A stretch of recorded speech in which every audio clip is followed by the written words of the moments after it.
एक बार फिर से आपका संस्कृति आईएएस के ऑनलाइन लर्निंग प्रोग्राम में स्वागत है। प्लेट विवर्तन के सिद्धांत से संबंधित फर्स्ट लेक्चर के माध्यम से आपने यह समझा कि किस प्रकार से आप प्लेट विवर्तन के सिद्धांत का वर्णन करते समय प्लेट क्या है, प्लेट टेक्टोनिक किसे कहते हैं, प्लेट विवर्तन के सिद्धांत का प्रतिपादन करने का श्रेय किसी एक व्यक्ति को क्यों नहीं दिया जाता है, प्लेट विवर्तन के सिद्धांत का प्रतिपादन क्यों किया गया, यह सिद्धांत महाद्वीपीय विस्थापन सिद्धांत, भूचुंबकत्व की संकल्पना पर आधारित अध्ययन और सागर नीतल प्रश्न सिद्धांत का सम्मिलित रूप है। तो आपने यह भी देखा कि पृथ्वी की सतह पर प्लेटों की संख्या को लेकर एक मत तो नहीं है, लेकिन जिसे सबसे अधिक मान्यता प्राप्त है उसके अनुसार 7 बड़ी प्लेटें हैं और उन बृहद प्लेटों में केवल प्रशांत महासागरीय प्लेट महासागरीय क्रस्ट से बनी है, जबकि अन्य प्लेटें महाद्वीपीय और महासागरीय क्रस्ट दोनों से बनी हैं। प्लेटों का दुर्बल मंडल के ऊपर संचलन होता है और वह संचलन पृथ्वी के घूर्णन अक्ष के सापेक्ष में भी होता है, जिसे हम इंट्रा प्लेट मूवमेंट भी कह सकते हैं, क्योंकि एक ही प्लेट के अलग अलग खंडों की गति में अंतर होता है और प्लेटों का एक दूसरे के सापेक्ष में भी संचलन होता है। और प्लेटों का दुर्बल मंडल के ऊपर संचलन क्यों होता है, यह भी आपने समझा कि संवहन तरंग, कटक दबाव और स्लैब खिंचाव के सम्मिलित प्रभाव के कारण ही प्लेटों का दुर्बल मंडल के ऊपर संचलन होता है, जिसमें संवहन तरंग का सबसे अधिक योगदान है। फिर आपने प्लेटों का एक दूसरे के सापेक्ष में जो संचलन होता है उनमें अपसारी प्लेट संचलन का संबंध अपसारी प्लेट बाउंड्री से है, यानी अपसारी प्लेट किनारा से है। और आप ये भी समझ गए कि जब हम मार्जिन कहते हैं तो हिंदी में उसे सीमांत कहते हैं, तो प्लेट का जो एक अंतिम छोर होता है उसे हम मार्जिन कहेंगे और वह जोन जहाँ भूभौतिकी घटनाएं होती हैं उसे हम बाउंड्रीज कहते हैं, यानी उसे प्लेट की सीमा कहते हैं। और लास्ट लेक्चर के माध्यम से आपने यह भी देखा कि अपसारी प्लेट सीमांत का निर्माण 3 स्टेजेज में होता है। पहले अंतः महाद्वीपीय भ्रंशन की क्रिया के द्वारा महाद्वीपीय सतह पर भ्रंश घाटी का निर्माण होता है और अफ्रीका की ग्रेट अफ्रीकन रिफ्ट वैली उसका बेहतर उदाहरण है। वहीं जब महाद्वीपीय क्रस्ट का आंशिक गलन होने के कारण, यानी उसकी औसत मोटाई कम होने के कारण जब अंतर प्लेट विरलन की प्रक्रिया होती है तो भ्रंश घाटी की चौड़ाई बढ़ने के कारण वही घाटी सागर रूपी बेसिन में परिवर्तित हो जाता है, जिसका बेहतर उदाहरण लाल सागर है। यानी लाल सागर का निर्माण अंतर प्लेट विरलन की प्रक्रिया के द्वारा हुआ है और जब यह प्रक्रिया लंबे समय तक चलती है तो सागर रूपी बेसिन महासागरीय बेसिन में परिवर्तित हो जाता है और महासागर के नीतल पर ही जहाँ कटक का निर्माण होता है उसके साथ अगर भ्रंश घाटी मिलती है तो वह अपसारी प्लेट सीमांत कहलाता है।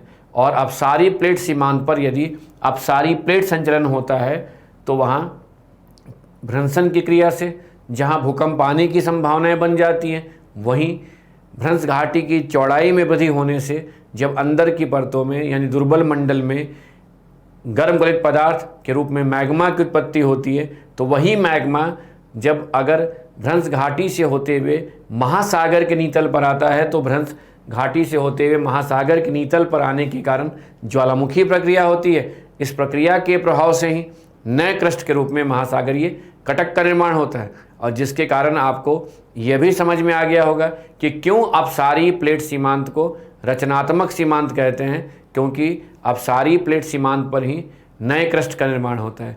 आपने यह भी समझा कि अपसारी प्लेट संचलन के कारण होने वाली ज्वालामुखी प्रक्रिया से ही नए क्रस्ट का निर्माण जब होता है तो सागर के नीतल का प्रसार होता है और आज के समय जो मध्य अटलांटिक कटक या प्रशांत महासागर और हिंद महासागर में कटक का निर्माण हुआ है उसका संबंध अपसारी प्लेट सीमांत से है।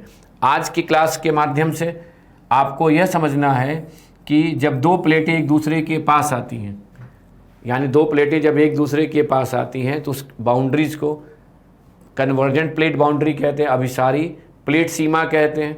और अभिसारी प्लेट सीमा पर जब 2 प्लेटें एक दूसरे के पास आएंगी तो आप खुद ही सोच सकते हैं कि 2 प्लेटें जब एक दूसरे के करीब आएंगी तो उनका क्या होगा, टक्कर होगा। चूँकि प्लेट संरचना और संगठन की दृष्टि के आधार पर दो प्रकार की होती हैं। प्लेट का जो किनारा होता है वह दो प्रकार का होता है, या तो प्लेट का किनारा महाद्वीपीय होगा या प्लेट का किनारा महासागरीय होगा। तो महाद्वीपीय और महासागरीय किनारे का अगर आप कहें तो संरचना और संगठन के आधार पर यदि प्लेट में महाद्वीपीय और महासागरीय किनारा बन सकता है, तो जब दो प्लेटें एक दूसरे के करीब आएंगी तो अगर टक्कर होगा तो टक्कर जो है तीन प्रकार से हो सकता है। या तो महाद्वीपीय और महासागरीय किनारे का टक्कर होगा जिसे हम कॉन्टिनेंटल ओशियन कॉलिजन कह सकते हैं, या दो महासागरीय प्लेट किनारों का टक्कर होगा, ओशियन कॉलिजन कह सकते हैं, और या दो एक महाद्वीपीय दूसरा भी महाद्वीपीय हो यानी महाद्वीपीय प्लेट किनारों का टक्कर होगा, कॉन्टिनेंटल कॉलिजन कह सकते हैं। तो आज के लेक्चर के माध्यम से आपको ये समझना है कि कन्वर्जेंट प्लेट बाउंड्रीज पर जहाँ प्लेटों का टक्कर होता है वहाँ किस प्रकार की भूभौतिकी घटनाएं होती हैं, यानी जियोफिजिकल फेनोमेना होता है। और साथ में ये भी देखना है कि समानांतर प्लेट सीमांत पर, पैरेलल प्लेट बाउंड्री पर, जहाँ दो प्लेटों का एक दूसरे के समानांतर या तो सेम डायरेक्शन में समान एक ही दिशा में या विपरीत दिशा में संचलन होता है, वहाँ किस प्रकार की भूभौतिकी घटनाएं होती हैं। इन्हें समझकर अंततः हमें यह कंक्लूड करना है, यह कहीं ना कहीं एक निष्कर्ष पे आना है कि प्लेट विवर्तन के सिद्धांत के द्वारा हम किस प्रकार से पृथ्वी की सतह पर होने वाली भूभौतिकी घटनाओं का वर्णन कर पा रहे हैं। तो अगर टॉपिक को बिगिन किया जाए तो कह सकते हैं कि अभिसारी प्लेट सीमांत पर यानी कन्वर्जेंट प्लेट मार्जिन पर जब प्लेटों का अभिसारी संचलन होता है तो टक्कर महासागरीय और महाद्वीपीय प्लेट किनारों का होने पर उसे महाद्वीपीय टक्कर कहते हैं। इस प्रकार के प्लेट सीमांत पर होने वाली भूभौतिकी घटनाओं का अध्ययन करने के लिए आपको उत्तरी और दक्षिणी अमेरिका के पश्चिमी तटीय क्षेत्र का अध्ययन करना होगा और जिसका संबंध पश्चिमी कॉर्डलेरा से, यानी उत्तरी और दक्षिणी अमेरिका के पश्चिम के तटीय क्षेत्र में जो पर्वतों के समूह मिलते हैं उन्हें कॉर्डलेरा कहते हैं। तो जो पश्चिमी कॉर्डलेरा के पर्वतीय क्षेत्र हैं वहाँ होने वाली भूभौतिकी घटनाओं का संबंध महासागरीय महाद्वीपीय टक्कर से। इसके बाद अगर आप प्रशांत महासागर के पूर्वी भाग से पश्चिमी भाग की ओर जाइएगा जहाँ पर यूरेशियन प्लेट है और प्रशांत महासागरीय प्लेट है, जहाँ छोटी छोटी प्लेटें भी हैं, फिलीपींस प्लेट भी हैं, आप उस क्षेत्र में जाइएगा तो वहाँ पर दो महासागरीय प्लेट किनारों का टक्कर हुआ है, इसलिए उसे महासागरीय टक्कर भी कहते हैं। महासागरीय टक्कर के कारण ही प्रशांत महासागर के पूर्वी भाग की जगह अगर आप पश्चिमी भाग में जाइएगा तो पश्चिमी भाग में जापान फिलीपींस द्वीप समूह की उत्पत्ति हुई है। तो कह सकते हैं कि इसका संबंध किससे है? जापान द्वीप समूह से है। उदाहरण के रूप में आप इसे मेंशन कर सकते हैं। और यदि अपने देश में हिमालय के पर्वतीय क्षेत्र में होने वाली भूभौतिकी घटनाओं को समझना है, यह जानने का प्रयास करना हो कि आखिरकार हिमालय की उत्पत्ति कैसे हुई है, तो इसके लिए महाद्वीपीय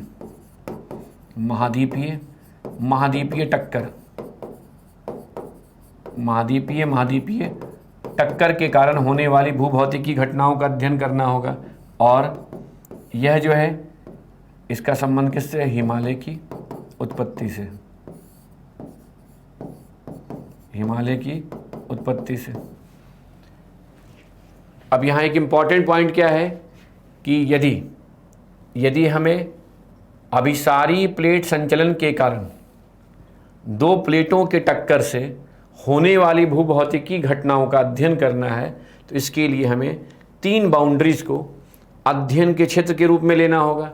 उसमें सबसे पहले हमें महासागरीय महाद्वीपीय प्लेट सीमांत पर होने वाली भूभौतिकी घटनाओं को समझने के लिए दक्षिणी अमेरिका और उत्तरी अमेरिका के पश्चिमी तटीय क्षेत्र में आना होगा आप चाहें तो कुछ इस प्रकार से पहले डायग्राम बना सकते हैं, क्योंकि ये हमेशा ध्यान रखना है कि ज्योग्राफर पहले ऑब्जर्व करते हैं, पहले देखते हैं, उसके बाद उसके कारण को समझने का कोशिश करते हैं कि अगर ऐसी घटनाक्रम हो रही है या इस प्रकार की विशेषताएं देखने को मिल रही हैं तो उसके पीछे क्या कारण है। तो आप भी एक आम आदमी के जैसा अगर उत्तरी और दक्षिणी अमेरिका के पश्चिमी तटीय क्षेत्र में जाइएगा तो इस पश्चिमी तटीय क्षेत्र में आपको उत्तरी अमेरिका से लेकर दक्षिण अमेरिका तक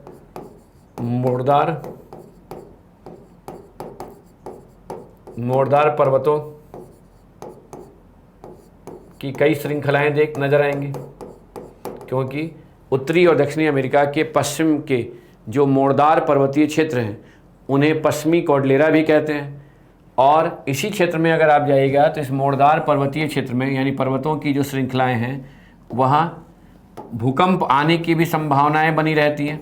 यानी ये भूकंप एवं ज्वालामुखी प्रक्रिया, वोल्केनिक प्रोसेस, ज्वालामुखी प्रक्रिया से प्रभावित क्षेत्र भी हैं। तो कह सकते हैं कि उत्तरी और दक्षिणी अमेरिका के पश्चिम के मोड़दार पर्वतीय क्षेत्र में भूकंप आने के साथ ज्वालामुखी प्रक्रिया के होने की भी संभावनाएं बनी रहती है। इसलिए ये भूकंप और ज्वालामुखी प्रक्रिया जैसी भूभौतिकी घटनाओं के दृष्टि से विश्व के संवेदनशील क्षेत्रों के अंतर्गत आते हैं। और यहीं अगर आप इस उत्तरी और दक्षिणी अमेरिका के पश्चिमी तट से होते हुए प्रशांत महासागर के पूर्वी भाग में आते हैं तो इसके नीतल के पास जाने पर तट से होते हुए आपको गहराई में महासागरीय गर्त मिलेगा। जिस प्रकार आपने एक बेसिक डायग्राम के माध्यम से यह समझा कि महासागर के नीतल पर जो लंबे सक्रिय पट्टी होते हैं उसे हम महासागरीय कटक कहते हैं, और प्लेट विवर्तन के सिद्धांत की सहायता से आपने कहीं ना कहीं यह भी समझ लिया कि अपसारी प्लेट संचलन के कारण ही होने वाली ज्वालामुखी प्रक्रिया से महासागरीय कटक का निर्माण होता है। उसी प्रकार महासागर के तल पर जो सबसे गहरे भाग होते हैं उन्हें महासागरीय गर्त कहते हैं। और यहाँ तक कि विश्व का सबसे लंबा गर्त पेरू-चिली ट्रेंच जो है वो कहाँ पर है? प्रशांत महासागर के पूर्वी भाग में है। अब ध्यान दीजिए कि यदि आप सिर्फ ऑब्जर्व करते हैं तो इसे कहते हैं कि आपने मैप को लिया और मानचित्र की सहायता से आपने ये समझने का प्रयास किया कि जो ये प्रशांत महासागर का पूर्वी भाग है यानी उत्तरी और दक्षिणी अमेरिका का जो पश्चिम तटीय क्षेत्र है, यहाँ पर मोड़दार पर्वतों की उत्पत्ति हुई है, यहाँ भूकंप और ज्वालामुखी प्रक्रिया होने की संभावनाएं बनी रहती है, और इसके प्रशांत महासागर के पूर्वी भाग में गर्त, महासागरीय गर्त का भी निर्माण हुआ है।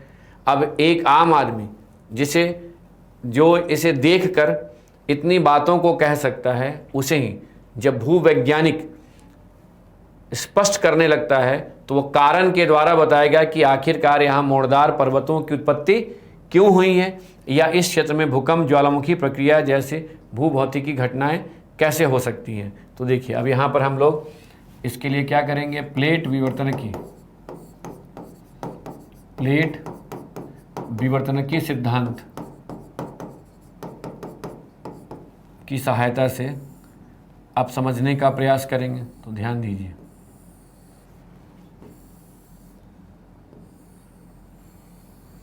फर्स्ट स्टेप में आपको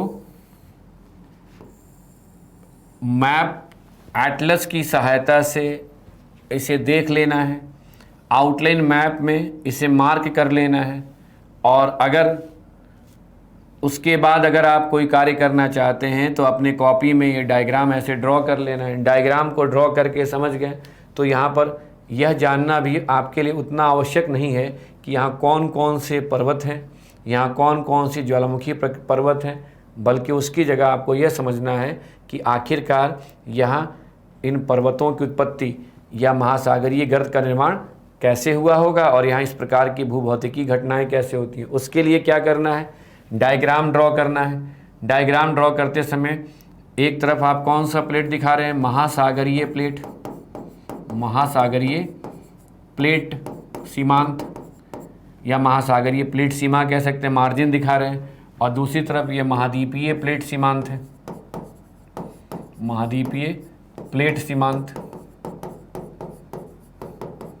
जब ये डायग्राम ड्रॉ करें तो ये हमेशा ध्यान रखना है कि महाद्वीपीय प्लेट की औसत मोटाई महासागरीय प्लेट से क्या होती है, अधिक होती है।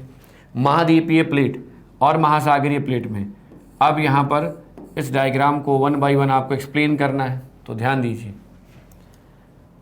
प्रशांत महासागर के पूर्वी भाग में महासागरीय महाद्वीपीय अभिसारी प्लेट सीमांत पर जब ये दो प्लेटों का टक्कर हुआ होगा तो खुद सोचिए कि यहाँ टक्कर के कारण कौन सा बल लगा होगा। तो सीधी सी बात है, अगर तनावमूलक बल के कारण भ्रंशन की क्रिया होती है, कोई चीज़ टूटकर अलग होता है, तो संपीड़न बल के कारण तनाव, अगर टक्कर होगा तो कंप्रेशन संपीड़न बल लगेगा, और संपीड़न बल के कारण जो है वहाँ पर कौन सी प्रक्रिया होगी, मोड़दार वलन की प्रक्रिया होगी, जिससे मोड़दार पर्वतों की उत्पत्ति होगी। तो ध्यान दीजिए, यहाँ पर आपने क्या कहा कि इस क्षेत्र में, यानी यदि उत्तरी और दक्षिणी अमेरिका के पश्चिम के तटीय क्षेत्र में मोड़दार पर्वतों की उत्पत्ति हुई है, तो इससे एक बात तो स्पष्ट हो जाता है कि यहाँ मोड़दार पर्वत के बनने के लिए, फोल्डेड माउंटेन के बनने के लिए वलन की प्रक्रिया होनी चाहिए, और वलन की प्रक्रिया होने के लिए संपीड़न बल लगना चाहिए, संपीड़न बल लगना चाहिए। और संपीड़न बल की अगर हम बात करें तो संपीड़न बल के प्रभावशाली होने के लिए टक्कर होना चाहिए।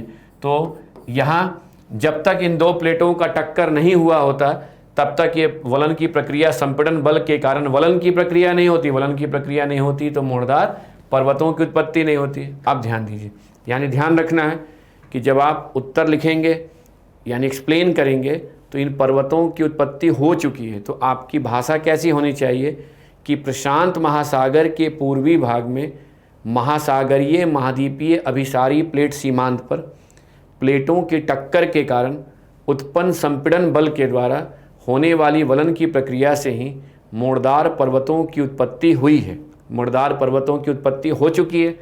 अब देखिए, अब सेकंड पॉइंट को जो यहाँ समझना है उस पर ध्यान दीजिए कि यदि आप जैसे ही इस डायग्राम को देखेंगे तो डायग्राम को देखते ही स्पष्ट हो रहा है कि ये जो महासागरीय प्लेट है यह मुड़ने के बाद किधर चली गई है, अंदर की परतों में चली गई, यानी महाद्वीपीय प्लेट के नीचे गई है। तो जब कभी भी आपको यह लिखना हो या समझाना हो कि प्लेट मुड़ने के बाद अंदर की परतों में चली गई, इसके लिए एक वर्ड यूज किया जाता है क्षेपण, या इसकी जगह दूसरा वर्ड भी आप यूज कर सकते हैं अंतःग्रसन, इसे इंग्लिश में कहते हैं सबडक्शन। तो क्षेपण, अंतःग्रसन या सबडक्शन। तो अब यहाँ समझना आपके लिए आवश्यक है कि चाहे आप हिंदी में चाहें तो सबडक्शन भी लिख सकते हैं। तो यहाँ कौन सी प्लेट का सबडक्शन हुआ है, क्षेपण या अंतःग्रसन हुआ है? महासागरीय प्लेट का मुड़ने के बाद सबडक्शन हुआ है। तो अब कोई कहेगा कि भाई मैं यह क्यों मान लूँ कि यहाँ महासागरीय प्लेट का मुड़ने के बाद ही सबडक्शन हुआ है? तो इसके लिए आप क्या तर्क दे सकते हैं कि अगर यहाँ महासागरीय प्लेट का मुड़ने के बाद सबडक्शन नहीं हुआ होता तो प्रशांत महासागर के पूर्वी भाग में महासागरीय गर्त का निर्माण नहीं हुआ होता, ओशियनिक ट्रेंच का। यानी क्या यहाँ स्पष्ट हो गया कि जहाँ महासागरीय प्लेट का मुड़ने के बाद सबडक्शन होता है, जहाँ महासागरीय प्लेट का मुड़ने के बाद सबडक्शन होता है वहाँ पर महासागरीय गर्त बनता है, ओशियनिक ट्रेंच बनता है। अब सोचिए कि अगर जहाँ तक इस ओशियनिक ट्रेंच की बात है तो इस ओशियनिक ट्रेंच को देखते ही कह सकते हैं कि ये तो महासागर के नीतल पर एक गहरा भाग है और सकरा भाग है। लेकिन आपको यहाँ पर यह नहीं समझाना है कि महासागरीय गर्त किसे कहते हैं, बल्कि आपको तो यहाँ एक्सप्लेन करना है कि प्लेटों के संचलन के कारण पृथ्वी की सतह पर किस प्रकार के परिवर्तन होते हैं, किस प्रकार के स्थल स्वरूपों की उत्पत्ति होती है। तो दो बातें स्पष्ट हो गई कि यदि यहाँ दो प्लेटों का टक्कर नहीं हुआ होता तो उत्तरी और दक्षिणी अमेरिका के पश्चिम के तटीय क्षेत्र में मोड़दार पर्वतों की उत्पत्ति नहीं होती। दूसरी बात यहाँ क्या स्पष्ट हो गई कि यदि यहाँ महासागरीय प्लेट का मुड़ने के बाद सबडक्शन नहीं हुआ होता तो यहाँ पर प्रशांत महासागर के पूर्वी भाग में महासागरीय गर्त का निर्माण नहीं हुआ होता। अब ध्यान दीजिए, इसके आधार पर आप कह सकते हैं कि इसका मतलब जो ये महासागरीय प्लेट है और महाद्वीपीय प्लेट जब दोनों एक दूसरे के करीब आई होगी तो महासागरीय प्लेट की गति अधिक होनी चाहिए, क्योंकि जिसकी गति अधिक होगी वही टकराने के बाद जो है अंदर जाएगी। दूसरा, अगर इस महासागरीय प्लेट का मुड़ने के बाद सबडक्शन हुआ है, अधिक गहराई तक ये महासागरीय प्लेट गई है, तो इसकी गति ही केवल अधिक नहीं होगी बल्कि गति अधिक होने के साथ साथ गति के साथ इसका घनत्व भी अधिक होना चाहिए, घनत्व अधिक होना चाहिए। ठीक है, अब ध्यान दीजिए, अधिक गहराई में जहां महासागरीय प्लेट का सबडक्शन हुआ है, छेपण हुआ है, अब यहाँ समझने की आवश्यकता है। तो आप ये अब समझ चुके हैं या जानते हैं कि पृथ्वी के अंदर की परतें ठोस अवस्था में, यानी क्रस्ट और मेंटल के पदार्थ ठोस अवस्था में है, तो जब यह प्लेट अंदर की परतों में जाएगी तो ये अंदर की परतों को तोड़ते हुए अंदर जो है ये परतों को तोड़ते हुए सबडक्ट करेगी। तो परतों के टूटने के कारण, यानी सबडक्शन के समय परतों के टूटने के कारण जो है यहाँ भ्रंशन की क्रिया होती है। इससे यानी जो फ्रिक्शन होता है, भ्रंशन होता है, इससे एनर्जी रिलीज होता है, जिससे मोड़दार पर्वतीय क्षेत्र में भूकंप आने की संभावनाएं बन जाती है। तो कहेंगे अच्छा, इसका मतलब जहाँ कहीं पर भी प्लेट बाउंड्री पर सबडक्शन जोन होता है, वहाँ पर प्लेट का संचलन होने पर भूकंप आने की संभावनाएं बढ़ सकती हैं। अब देखिए, जब इस प्लेट का अधिक गहराई में छेपण होगा तो सीधी सी बात है, यह प्लेट अधिक तापमान वाले क्षेत्र में जा रही है। तो जब ये अधिक तापमान वाले क्षेत्र में जाएगी तो इस प्लेट के क्रस्ट का आंशिक गलन होगा, पार्शियल मेल्टिंग होगा। किसके कारण? तो कहेंगे तापमान में वृद्धि के कारण ही क्रस्ट का आंशिक गलन होगा। जब क्रस्ट का आंशिक गलन होगा तो आंशिक गलन होने के कारण मैग्मा की उत्पत्ति होगी, और यही मैग्मा अगर पृथ्वी की आंतरिक परतों को तोड़ते हुए सतह की ओर आएगा तो कौन सी प्रक्रिया होगी? ज्वालामुखी प्रक्रिया होगी, वोल्केनिक प्रोसेस होगा। अगर आपको इतनी बातें स्पष्ट हो गई तो देखिए, अब ध्यान से समझिएगा कि आप चाहें तो ये मैप और ये डायग्राम ड्रॉ किए। मैप ड्रॉ करते समय एक सेंस बन गया कि आपको एक्सप्लेन क्या करना है, और डायग्राम ड्रॉ करते समय प्रोसेस का सेंस बन गया। अब देखिए मैं कैसे एक्सप्लेन कर रहा हूँ, और डायग्राम को आपको फोकस करना है और इसको ध्यान में रखकर चलना है कि उत्तरी और दक्षिणी अमेरिका के पश्चिम के तटीय क्षेत्र में महासागरीय महाद्वीपीय अभिसारी प्लेट सीमांत पर प्लेटों के टक्कर के कारण उत्पन्न संपीड़न बल के द्वारा होने वाली वलन की प्रक्रिया से ही मोड़दार पर्वतों की उत्पत्ति हुई है। एक प्रोसेस आपने बता दिया। अब सेकंड पॉइंट पर आना है, जहां अधिक गति और घनत्व वाली महासागरीय प्लेट का मुड़ने के बाद छेपण हुआ है, वहां महासागरीय गर्त का निर्माण हुआ है। दूसरा लाइन यहाँ क्लियर कर दी। तीसरा देखिए, छेपण के समय, सबडक्शन या छेपण के समय पृथ्वी की आंतरिक परतों में भ्रंशन की क्रिया होने पर या पृथ्वी की आंतरिक परतों के टूटने पर, भ्रंशन ज़्यादा बेहतर वर्ड है, भ्रंशन की क्रिया होने पर मोड़दार पर्वतीय क्षेत्र में भूकंप आने की संभावनाएं बनी रहती हैं। अधिक गहराई में जहाँ छेपित प्लेट के तापमान में वृद्धि होती है, वहाँ क्रस्ट का आंशिक गलन होने पर मैग्मा की उत्पत्ति होती है। ध्यान रखिए, मैग्मा की उत्पत्ति होती है। अब यहाँ ये ध्यान रखना है, जब यही मैग्मा अंदर की परतों को तोड़ते हुए सतह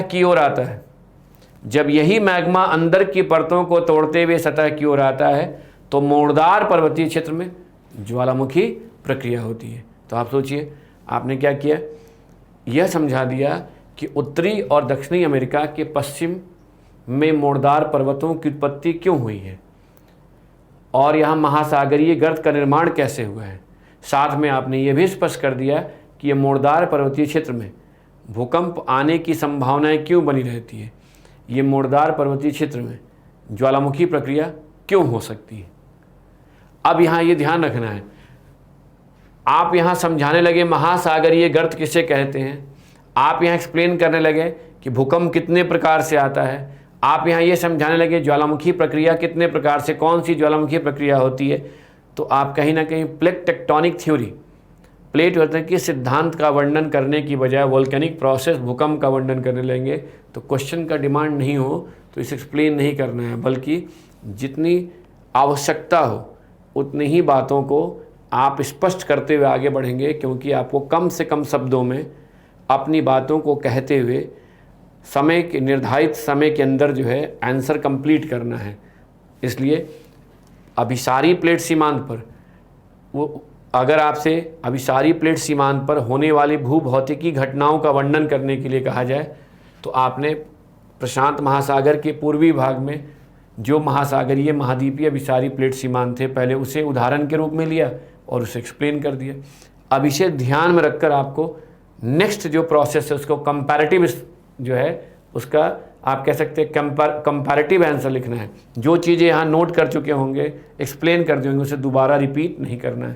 तो इसके लिए हमें कहाँ जाना पड़ेगा, इसको देखिए। अब अगर आप इस रियल को यानी जियो फिजिकल फेनोमेना में आगे बढ़ने के लिए अब देखिए, अगर रियल इमेज देखिएगा तो देखिए यही है प्रशांत महासागर, ये महाद्वीपीय प्लेट की महाद्वीपीय सीमांत है यानी महाद्वीपीय किनारा है, और इस महाद्वीपीय किनारा पे ये महासागरीय जो प्लेट है उसका सबडक्शन हुआ है, और जहाँ सबडक्शन हुआ है वहीं पर देखिए ऐसे गर्त बना हुआ है, ये सब ऐसे गर्त दिखाई दे रहा है, और गर्त के साथ साथ जो ये सबडक्शन हुआ है उसके साथ देखिए यहाँ मोड़दार पर्वतीय क्षेत्र है, फोल्डेड माउंटेन नज़र आ रहे हैं, ऐसे फोल्डेड माउंटेन नज़र आ रहे हैं, और फोल्डेड माउंटेन के साथ अगर मैग्मा गर्म गलित पदार्थ के रूप में मैग्मा सतह की ओर आता है तो ज्वालामुखी प्रक्रिया होती है। तो देखिए ज्वालामुखी पर्वत,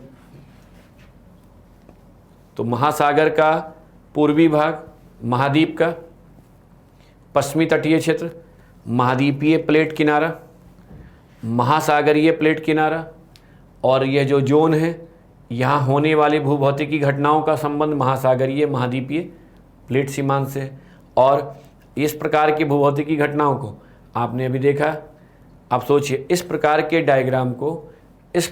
डायग्राम को आप एग्जामिनेशन देते समय आंसर शीट में ड्रॉ नहीं कर पाएंगे। इसलिए नहीं क्योंकि आप ड्रॉ नहीं कर सकते, इसलिए क्योंकि वहाँ ड्रॉ करने के लिए आपको इतना समय नहीं मिलेगा।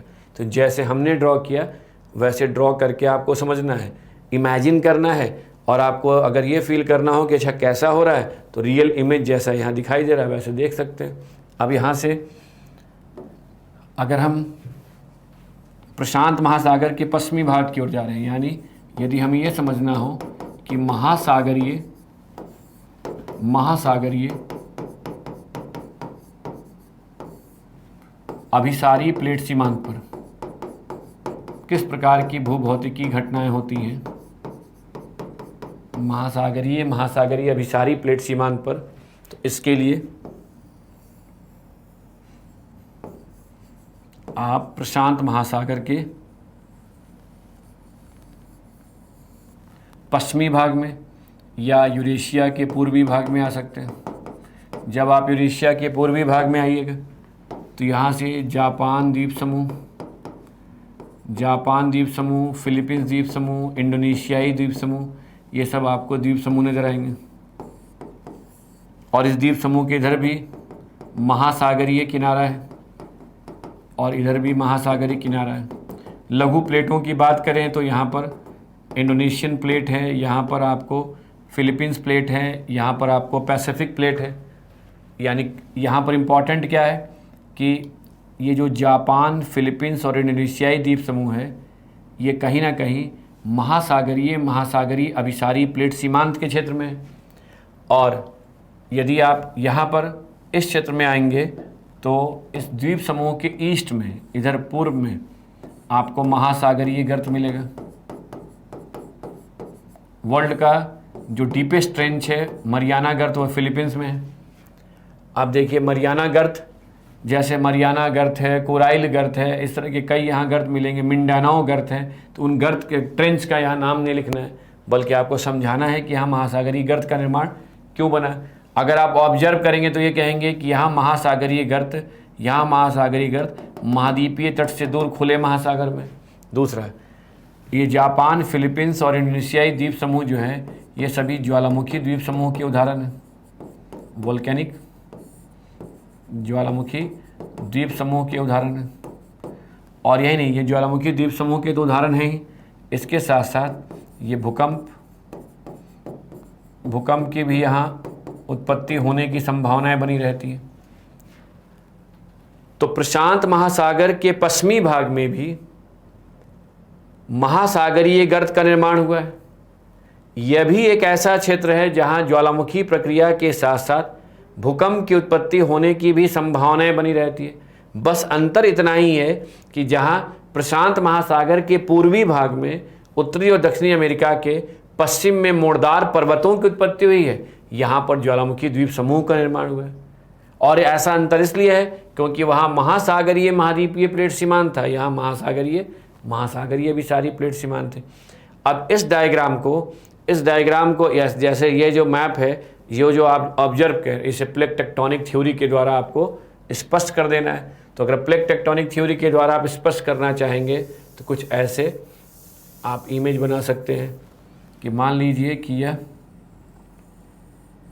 यूरेशियन प्लेट है और यूरेशियन प्लेट का यह वह भाग है जहाँ महाद्वीपीय क्रस्ट है, और यह यूरेशियन प्लेट का महाद्वीपीय किनारा है। ये ध्यान रखना है कि यह जो किनारा है ये महाद्वीपीय सीमांत है और ये महासागरीय सीमांत है और महासागरीय किनारा है।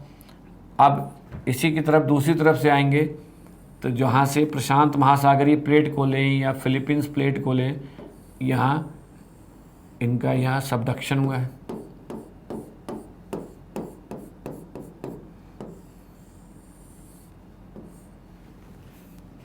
अब यहाँ नोटिस कीजिएगा कि यह और यह, इस दोनों को ले लें तो यह कौन सा हो गया, महासागरीय किनारा। दोनों ही किनारा महासागरीय है। अब यहाँ समझने की आवश्यकता है कि जो यूरेशियन प्लेट है इस पर ही अगर जापान द्वीप समूह है,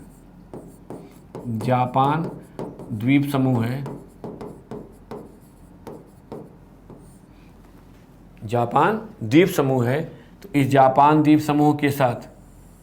जापान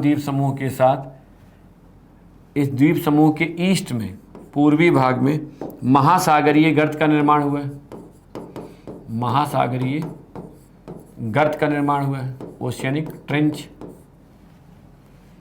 अब ये जो महासागरीय गर्त है ये कहाँ पर है, इस द्वीप समूह के ईस्ट में है। अब यहाँ ध्यान दीजिएगा, अब अगर आपसे कोई प्रश्न करेगा कि यह बताएं कि प्रशांत महासागर के पूर्वी भाग और पश्चिमी भाग में जो अभिसारी प्लेट सीमांत पर भूभौतिकी घटनाएं होती हैं उनमें क्या डिफरेंस है और क्या सिमिलरिटी है, तो कहेंगे यहाँ पर भी दो प्लेट सीमांतों का टक्कर हुआ है, लेकिन दोनों ही प्लेट किनारे महासागरीय हैं और महासागर के तल पर अवसादों का अधिक मात्रा में निक्षेपण नहीं हो सकता है। तो जब महासागर के तल पर इतनी गहराई में अवसादों का अधिक मात्रा में निक्षेपण नहीं होगा, तो अगर दो प्लेटें टकराती भी हैं, संपीड़न बल लगता भी है, तो जब अवसाद होंगे ही नहीं तो मोड़ किस में बनेगा, क्योंकि मोड़दार पर्वतों के बनने के लिए वलन की प्रक्रिया का होना आवश्यक है, और वलन की प्रक्रिया अवसादी चट्टान से निर्मित संरचना वाले क्षेत्र में होती है। इसलिए पहली बात क्या करेंगे कि चूंकि दोनों ही प्लेट सीमांत या दोनों ही प्लेट किनारा महासागरीय है, इसलिए यहाँ के अभिसारी प्लेट सीमांत पर मोड़दार पर्वतों की उत्पत्ति नहीं हुई है। अब दूसरा पॉइंट देखिए, यहाँ पर भी महासागरीय प्लेट का मुड़ने के बाद क्षेपण हुआ, तो बोलेंगे दोनों ही तो किनारा महासागरीय है, तो भाई जब दोनों महासागरीय प्लेट जब भारी होती है तो इस प्लेट यूरेशियन प्लेट का भी तो सबडक्शन हो सकता है। तो कहेंगे अगर यूरेशियन प्लेट का सबडक्शन हुआ होता किसके नीचे, यदि यूरेशियन प्लेट प्रशांत महासागरीय प्लेट के नीचे गई होती तो ऐसी स्थिति में जो ये द्वीप समूह होते हैं ये प्रशांत महासागरीय प्लेट पर होते और महासागरीय गर्त इस द्वीप समूह के वेस्ट में यानी पश्चिम में होता, जबकि वास्तव में यहाँ द्वीप समूह के ईस्ट में महासागरीय गर्त है और ये द्वीप समूह यूरेशियन प्लेट पर है। तो इससे क्या स्पष्ट हो रहा है कि प्रशांत महासागरीय प्लेट का मुड़ने के बाद यूरेशियन प्लेट के नीचे सबडक्शन हुआ है। इसका मतलब प्रशांत महासागरीय प्लेट का न केवल घनत्व ही अधिक है बल्कि इसकी गति भी अधिक है। इसकी गति अधिक होने के कारण यह टकराने के बाद अधिक गहराई में चलेगी। अब देखिए, तो आप कहेंगे महासागरीय गर्त का निर्माण तो उत्तरी और दक्षिणी अमेरिका के पास भी हुआ, तो बोलेंगे दोनों में डिफरेंस है। प्रशांत महासागर के पूर्वी भाग में जो महासागरीय गर्त का निर्माण हुआ है वो महाद्वीपीय तट के समीप है और प्रशांत महासागर के पश्चिमी भाग में महासागरीय गर्त का निर्माण महाद्वीपीय तट से दूर खुले महासागर में हुआ है। दूसरी बात, यहाँ पर भी महासागरीय प्लेट का सबडक्शन हुआ है, इसलिए यहाँ सबडक्शन के समय अंदर की परतों में भ्रंशन होने पर भूकंप आने की संभावनाएं बनी रहती हैं। लेकिन यहाँ चूंकि भूकंप मूल महासागरीय प्लेट के नीचे होता है, इसलिए जो ईपी सेंटर बनेगा वो कहाँ बनेगा, महासागर के नीतल पर। इसलिए यहाँ भूकंप की उत्पत्ति महासागर के नीतल पर होती है, ना कि मोड़दार पर्वतीय क्षेत्र या महाद्वीपीय सतह पर होती है। उसका कारण क्या है, क्योंकि भूकंप मूल किधर बना, इसके नीचे बना। अब ध्यान दीजिए, यहां पर भी महासागरीय प्लेट का अधिक गहराई में क्षेपण हुआ है, तो इस क्षेपित प्लेट के तापमान में वृद्धि होने पर क्रस्ट का आंशिक गलन होगा, क्रस्ट का आंशिक गलन होगा और क्रस्ट का आंशिक गलन होने पर मैग्मा की उत्पत्ति होगी, मैग्मा की उत्पत्ति होगी। और मैग्मा की उत्पत्ति जब होगी तो यहाँ से अगर यही मैग्मा अंदर की परतों को तोड़ते हुए सतह पर आएगा तो कहाँ आएगा, महासागर के नीतल पर। तो यहाँ महासागर के नीतल पर ज्वालामुखी प्रक्रिया होगी। तो कहेंगे अच्छा, इसलिए ही ये जापान द्वीप समूह ज्वालामुखी प्रक्रिया के द्वारा निर्मित द्वीप समूह है, फिलीपींस द्वीप समूह ज्वालामुखी प्रक्रिया के द्वारा निर्मित द्वीप समूह है। तो एक बात यहाँ स्पष्ट हो गई कि अच्छा, यहाँ भूकंप की उत्पत्ति और ज्वालामुखी प्रक्रिया महासागर के नीतल पर होती है। यहाँ महासागरीय गर्त का निर्माण तट से दूर खुले महासागर में हुआ है। और इन सब के पीछे क्या कारण है, क्योंकि यहाँ दो महासागरीय प्लेटों का अभिसारी प्लेट किनारा है, यह अभिसारी प्लेट सीमांत है। तो ऐसे डायग्राम ड्रॉ कीजिएगा, एक एक करके ध्यान रखिएगा, वन बाई वन। चाहें तो पॉइंट फॉर्म में भी आप अपनी बातों को कह सकते हैं। जैसे फिर से आगे बढ़ने के पहले जो अभी मैंने डिस्कस किया उसको कंक्लूड कर देता हूँ, यानी आप कैसे अपनी समझ को व्यवस्थित करके एक्सप्रेस कर सकते हैं, यानी लैंग्वेज दे सकते हैं, उसे देखिए। तो कहेंगे कि प्रशांत महासागर के पश्चिमी भाग में महासागरीय अभिसारीय प्लेट सीमांत पर प्रशांत महासागरीय प्लेट का जहाँ मुड़ने के बाद क्षेपण हुआ है वहाँ महासागरीय गर्त का निर्माण महाद्वीपीय तट से दूर खुले महासागर में हुआ है। एक पॉइंट हो गया। दूसरा, महासागरीय प्लेट का यानी प्लेट का क्षेपण के समय जब अंदर की परतों में भ्रंशन की क्रिया होती है तो महासागर के नीतल पर भूकंप आने की संभावनाएं बनी रहती है।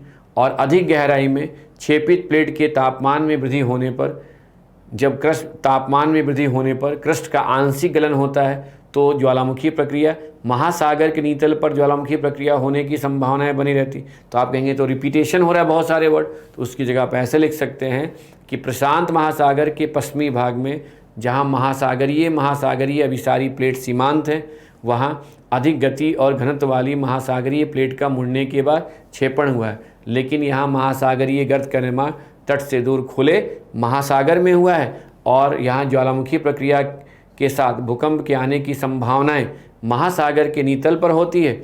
यहाँ होने वाली ज्वालामुखी प्रक्रिया के कारण ही जापान फिलीपींस द्वीप समूह की उत्पत्ति हुई। तो रिपीट नहीं कीजिए, केवल आप कंपैरेटिव वे में बता दीजिए यहाँ डिफरेंस क्या आपको देखने को मिल रहा है, जो कॉमन है वहाँ तो आपने एक्सप्लेन कर दिया। तो आपने क्या किया, प्रशांत महासागर के पूर्वी और पश्चिमी भाग में, अगर प्रशांत महासागर के पूर्वी और पश्चिमी भाग में कन्वर्जेंट प्लेट बाउंड्री है तो इससे एक बात स्पष्ट हो जा रही है कि अगर ये प्रशांत महासागर का पूर्वी भाग है और ये पश्चिमी भाग है, पूर्वी भाग जाकर उत्तरी अमेरिका से और पश्चिमी भाग जाकर यूरेशियन प्लेट से टकरा रहा है, तो बीच में कहीं ना कहीं तो प्लेट टूटी होगी। जहाँ प्लेटें टूटी होंगी वहाँ प्रशांत महासागर के तल पर कटक का निर्माण हुआ होगा। इसका मतलब इस बृहद प्लेट में भी कई छोटी प्लेटें भी होनी चाहिए और इस बृहद प्लेट में भी कटक का निर्माण हुआ है। ये क्लियर हो गया। अब जो इम्पॉर्टेंट है कि अगर हम जैसे इसको यदि हम डायग्राम देखें तो ध्यान दीजिए, यहाँ डायग्राम को अगर देखिएगा तो इस डायग्राम में ये देखिए, ये महाद्वीपीय क्रस्ट है और महाद्वीपीय क्रस्ट तट से दूर आप खुले महासागर में आ गए। एक ही प्लेट है और इस प्लेट में मान लीजिए यूरेशियन प्लेट है, इस प्लेट का इधर मूवमेंट हो रहा है, इस प्लेट का इधर मूवमेंट हो रहा है, लेकिन यह प्लेट इसका सबडक्शन किधर हो गया है, इस महासागरीय प्लेट के नीचे हुआ है, इसलिए यहाँ जो ज्वालामुखी प्रक्रिया हो रही है ये महासागर में हो रही है। यहाँ पर ऐसे आपको ज्वालामुखी द्वीप समूह मिलेंगे और ज्वालामुखी द्वीप समूह के साथ इधर आपको महासागरीय गर्त मिलेगा जहाँ पर ये प्लेट मुड़कर अंदर गई है। तो ऐसे डायग्राम देखिए, तो किस जगह ये कौन से कॉलिजन को से संबंधित डायग्राम है, महासागरीय अभिसारी प्लेट किनारे पर होने वाली भूभौतिकी घटनाओं को समझने के लिए आप इस डायग्राम को देख सकते हैं। अब इसके बाद यदि हम अपने देश की बात करें तो हिमालय पर्वत की उत्पत्ति का संबंध, हिमालय पर्वत की उत्पत्ति का संबंध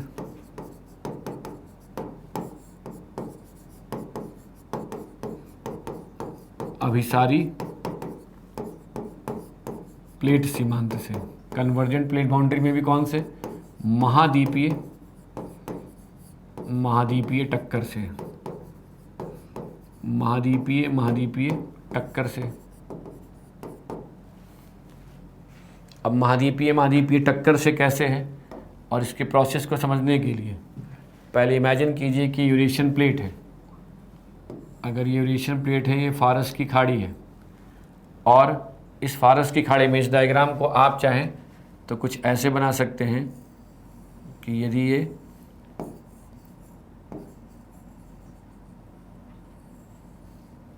आप इंडिया को ऐसे दिखा रहे हैं तो ये डायग्राम को आप अपने लेवल पर ऐसे बना सकते हैं कि यह माना जाता है कि जो ये प्रायद्वीपीय भारत है, इसे भारतीय प्लेट टेक्टोनिक सिद्धांत के अनुसार ये भारतीय प्लेट ऐसे मूव करता हुआ कहाँ गया, यूरेशियन प्लेट से जाकर टकरा गया। यूरेशियन प्लेट की गति अगर इधर है तो भारतीय प्लेट ऐसे जाकर इस यूरेशियन प्लेट से टकराया और इसी कारण से इस क्षेत्र में आपको हिमालय पर्वत का निर्माण हुआ। तो भारतीय प्लेट का टक्कर किससे हुआ, यूरेशियन प्लेट से, और इन दोनों के टक्कर के कारण ही हिमालय पर्वत की उत्पत्ति हुई। तो यह जो डायग्राम है, इस डायग्राम को आप कुछ ऐसे बनाकर आप इस प्रोसेस को यानी ये बता सकते हैं कि यहाँ किस प्रकार की प्रक्रिया हुई है। और इसे समझाना हो तो देखिए अब ऐसे डायग्राम ड्रॉ कर सकते हैं। स्टेप बाय स्टेप एक एक डायग्राम को समझते हुए और उसे आगे बढ़ना है और उसी प्रकार स्टेप बाय स्टेप उसे एक्सप्लेन भी करना है। तो सबसे पहले पॉइंट को देखिए कि यदि फर्स्ट डायग्राम की बात करें तो इस फर्स्ट डायग्राम में यह यूरेशियन प्लेट है और यह भारतीय प्लेट है। यूरेशियन प्लेट और भारतीय प्लेट, इन दोनों के बीच में ये तेथिस सागर है, तेथिस सागर की बेसिन है या तेथिस सागर रूपी बेसिन है। अब अगर आप ऑब्जर्व करेंगे तो जो फैक्ट है उससे अलग डायग्राम नजर आएगा। क्योंकि अभी हमने आपको कहा कि दो महाद्वीपीय प्लेट सीमांतों के, ये दो महाद्वीपीय प्लेट किनारों के टकराने से या सीमांतों के टकराने से ही हिमालय पर्वत की उत्पत्ति हुई। लेकिन ये फर्स्ट डायग्राम ये कह रहा है कि यूरेशियन प्लेट और भारतीय प्लेट के मध्य में तेथीस सागर रूपी बेसिन अवस्थित है। तो अगर ये तेथीस सागर रूपी बेसिन है तो इसका अर्थ ये हुआ कि यह जो प्लेट का भाग है, किनारा है, यह किनारा महासागरीय किनारा होगा, सागर महासागरीय क्रस्ट से बना होगा। तो इस आधार पर कहेंगे कि यहाँ तो सागर तेथीस सागर रूपी प्लेट का यूरेशियन प्लेट से टक्कर हुआ है। तो जब इन दोनों का टक्कर हुआ, तेथीस सागर के प्लेट का यूरेशियन प्लेट से टक्कर हुआ, तो संपीड़न बल लगा होगा। संपीड़न बल लगने के कारण वलन की प्रक्रिया हुई होगी। लेकिन यहाँ वलन की प्रक्रिया से जो पर्वत बना उसे हिमालय नहीं कहते हैं, बल्कि ये कौन सा है पर्वत? ये ट्रांस हिमालय है। ये ट्रांस हिमालय पर्वत है। तो अब ये सोचिए कि यह ट्रांस हिमालय है। ये स्पष्ट हो रहा है तो कोई पूछेगा कि ट्रांस हिमालय की उत्पत्ति कौन से प्लेट पर हुई है? तो कहेंगे यूरेशियन प्लेट पर हुई है। दूसरे नंबर पर ट्रांस हिमालय की उत्पत्ति अगर यूरेशियन प्लेट पर हुई है तो ट्रांस हिमालय की उत्पत्ति कैसे हुई है? तो तेथीस सागर के प्लेट का यूरेशियन प्लेट से टकराने के कारण हुई है। यानी यहाँ सागर का महाद्वीपीय प्लेट से टक्कर हुआ है। तो इसका मतलब जब ये प्लेट का क्षेपण हुआ होगा तो उस समय इसका आंशिक गलन हुआ होगा। तो जिस समय इसका आंशिक गलन हुआ होगा उस समय ट्रांस हिमालय के पर्वतीय क्षेत्र में ज्वालामुखी प्रक्रिया भी हुई होगी। तो कहेंगे हाँ, जरूर होनी चाहिए। यानी ट्रांस हिमालय के पर्वतीय क्षेत्र में ज्वालामुखी प्रक्रिया भी हुई होगी। अब सोचिए कि जब ये तेथीस सागर रूपी प्लेट का आंशिक गलन होगा तो धीरे धीरे इस प्लेट का जो है इस प्लेट की चौड़ाई कम होती जाएगी और जैसे जैसे प्लेट पिघलेगी वैसे वैसे अंदर जाएगी। तो जब ये प्लेट अंदर की ओर जाएगी तो भारतीय प्लेट और यूरेशियन प्लेट के बीच की दूरी क्या होगी? कम होगी, क्योंकि तेथीस सागर रूपी बेसिन का क्या होगा? संकुचन होगा। तो अब देखिए नेक्स्ट डायग्राम पर ध्यान दीजिए। नेक्स्ट डायग्राम में ये दिखाना है कि यदि ये यूरेशियन प्लेट है और अब यहाँ पर ध्यान दीजिए कि इसमें अब ये तेथीस सागर रूपी बेसिन है और यूरेशियन प्लेट है और यहाँ ट्रांस हिमालय में वलन की प्रक्रिया हो रही है और साथ में तेथीस सागर रूपी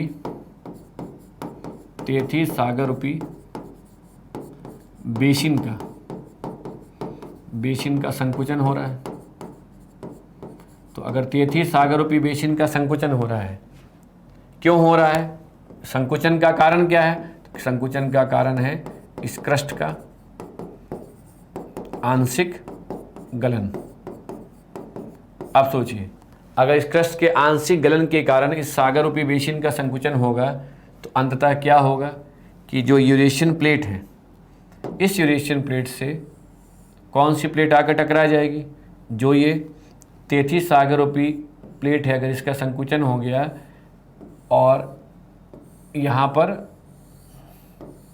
भारतीय प्लेट आकर टकरा जाएगी। तो अब यहाँ समझने की आवश्यकता है कि अगर यह जो तेथीस सागर का रूपी बेसिन का क्रस्ट था, अब वो चला गया किधर? अंदर की परतों में। और ये भारतीय प्लेट जाकर टकरा गया किससे? यूरेशियन प्लेट से। पहले से कौन सा हिमालय बना हुआ है? ट्रांस हिमालय।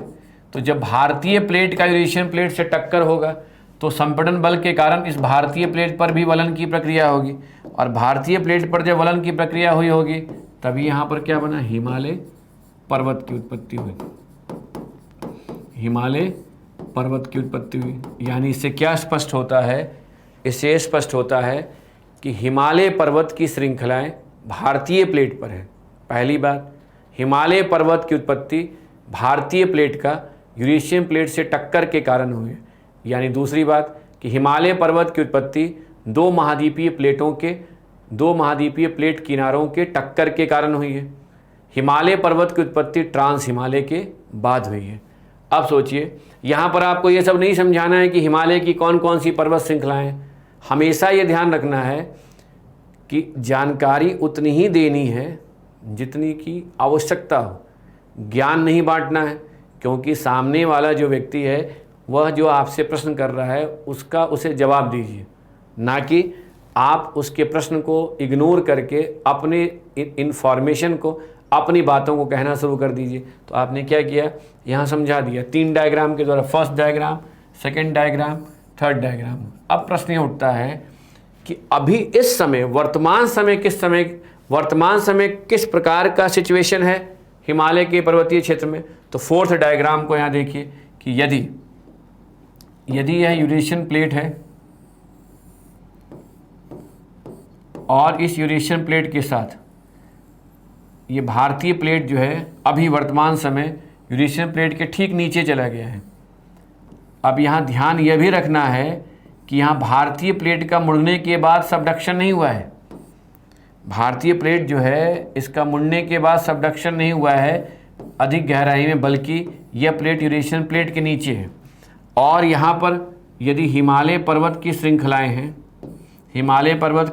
हैं, तो यहाँ ट्रांस हिमालय, यहाँ पर क्या है, ट्रांस हिमालय है। अब यह अगर आपसे कहा जाए कि यहाँ पर अगर ट्रांस हिमालय है तो इतनी बातें स्पष्ट हो जा रही हैं कि यूरेशियन प्लेट के नीचे भारतीय प्लेट गई है, लेकिन अधिक गहराई में क्षेपण नहीं हुआ है। तो कोई आपसे काउंटर क्वेश्चन करे कि भाई हम क्यों मान लें कि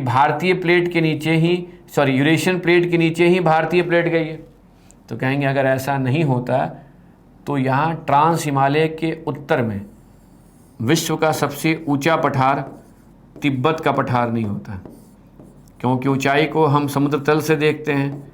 यहाँ महाद्वीपीय क्रस्ट की औसत मोटाई सबसे अधिक है, 2 महाद्वीपीय क्रस्ट हो गया, इसलिए समुद्र के तल से इस पठार की औसत ऊंचाई भी सबसे अधिक है।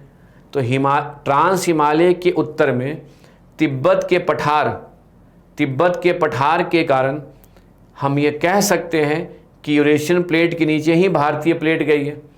और दूसरी तरफ अगर भारतीय प्लेट यूरेशियन प्लेट के नीचे नहीं जाती तो हिमालय के दक्षिण में ऐसा एक बेसिन जैसा स्ट्रक्चर नहीं बनता। इसे गर्त इसलिए नहीं कहेंगे, महासागरीय गर्त नहीं कहेंगे क्योंकि ये महासागर पे नहीं बना है, लेकिन ये भी सकरा गहरा भाग जैसा होता। तो सोचिए जब ये गर्त रूपी बेसिन बना होगा तभी तो हिमालय पर्वत से निकलने वाली नदियों के द्वारा, हिमालय पर्वत से जो नदियाँ निकलती होंगी या निकली होंगी उनके साथ जो पत्थर कंकड़ वगैरह से यहाँ आए होंगे, अवसाद आए होंगे, उनका यहाँ क्या हुआ होगा, निक्षेपण हुआ होगा। और इस अवसादों का निक्षेपण होने के कारण ही ये गर्त भरा होगा, और इस गर्त के भरने के कारण ही यहाँ पर उत्तरी मैदान, भारत हिमालय पर्वत के दक्षिण में जो गंगा का मैदान है, उत्तरी मैदान का निर्माण हुआ। तो सोचिए कि यदि यहाँ गर्त नहीं होता तो हिमालय पर्वत से निकलने वाली नदियों के द्वारा लाए गए अवसादों के निक्षेपण के कारण फिर से एक पहाड़ बन जाता है, क्योंकि अवसादों का ढेर जमा होता है। लेकिन यहाँ पर गर्त होने के कारण कहीं ना कहीं वो गर्त अवसादों से भरता चला गया और वह मैदान में परिवर्तित हो गया। तो आपके पास 2 तर्क है, एक कि ट्रांस हिमालय के उत्तर में तिब्बत का पठार और हिमालय के दक्षिण में गंगा के मैदान की उत्पत्ति से यह स्पष्ट होता है कि भारतीय प्लेट ही यूरेशियन प्लेट के नीचे गई होगी। और ये भी स्पष्ट हो जा रहा है कि इसका अधिक गहराई में क्षेपण नहीं हुआ होगा, क्योंकि अधिक गहराई में क्षेपण हुआ होता तो हिमालय के पर्वतीय क्षेत्र में आज के समय ज्वालामुखी प्रक्रिया होती, जबकि वर्तमान समय में हिमालय के पर्वतीय क्षेत्र में ज्वालामुखी प्रक्रिया नहीं होती है। आप कहेंगे कि अच्छा आखिरकार ये भारतीय प्लेट अधिक गहराई में क्यों नहीं गई? तो भारतीय प्लेट हल्की प्लेट है। क्यों हल्की प्लेट है? इसका घनत्व क्यों कम है? क्योंकि यह महाद्वीपीय क्रस्ट से बनी है। ये सारी बातें महाद्वीपीय क्रस्ट से बनी हुई है। तो आप कहेंगे कि आखिर ये महाद्वीपीय क्रस्ट से बनी हुई हल्की प्लेट क्यों है? तो अपने आप अभी आगे जाइएगा तो चीज़ें स्पष्ट होती चली जाएंगी। तो देखिए, कुल मिलाकर अगर आपसे कहा जाए तो आप ये 4 डायग्राम जो है, इस 4 डायग्राम को एक एक करके आप एक्सप्लेन करते हुए चले जाएंगे तो हिमालय के पर्वतीय क्षेत्र में जो भूभौतिकी घटनाएं हुई हैं उनका वर्णन कर सकते हैं, और जो यहाँ भूभौतिकी घटनाएं हो सकती हैं उसके बारे में भी संभावनाएं व्यक्त कर सकते हैं। क्योंकि जब यहाँ 2 प्लेट बाउंड्री है और 2 प्लेट बाउंड्री में कन्वर्जेंट प्लेट बाउंड्री है, और जब यहाँ इस प्लेट का मूवमेंट हो रहा है, तो जब कभी भी इस प्लेट का मूवमेंट होगा तो मूवमेंट होने पर अंदर की परतों में भ्रंशन होने पर भूकंप आने की संभावनाएं क्या होंगी, बनी रहेंगी। इसलिए ही हिमालय के पर्वतीय क्षेत्र में भूकंप आने की संभावनाएं बनी रहती हैं, जबकि यहाँ ज्वालामुखी प्रक्रिया नहीं होती है। ठीक है, अब देखिए ये जो डायग्राम है उसको 1 बाय 1 कैसे आप एक्सप्लेन करते जाएंगे। आप डायग्राम को नोटिस करते रहिएगा और जो मैं बोल रहा हूँ उसे ध्यान से सुनते जाइएगा। बेहतर तो यही होगा कि पहले आप क्या कीजिए, इस तरह की क्लास में एडवांटेज भी है कि आप अपने वीडियो को रोकिए, स्टॉप कीजिए, स्क्रीन पे जो ये डायग्राम बना हो उसे ड्रॉ कीजिए, ड्रॉ करके पहले सोच लीजिए और फिर उसके बाद आगे बढ़िए। तो जब आगे बढ़ेंगे तो आगे बढ़ने पर जब जैसे जैसे मैं बोलता जाऊंगा, अगर और भी बेहतर कैसे होगा कि आप ड्रॉ कीजिए, ड्रॉ करने के साथ आप जो आप समझे हुए उसको मेन पॉइंट पहले नोट कर लीजिए, मेन पॉइंट जो आपको समझ में आए। फिर अपने उस डायग्राम को और अपने पॉइंट को सामने रखकर मुझे ध्यान से सुनिए और एक एक करके देखिए कि जो आप नोट किए हुए हैं और जो मैं बोल रहा हूँ उससे मैच कर रहा है कि नहीं। अब देखिए कैसे आप मैच करेंगे कि प्लेट विवर्तनकी सिद्धांत के अनुसार हिमालय की उत्पत्ति के पहले यूरेशियन और भारतीय प्लेट के मध्य में तेथी सागर रूपी बेसिन अवस्थित था। तेथी सागर के प्लेट का यूरेशियन प्लेट से टक्कर के कारण उत्पन्न संपीड़न बल के द्वारा ही यूरेशियन प्लेट पर ट्रांस हिमालय की उत्पत्ति हुई।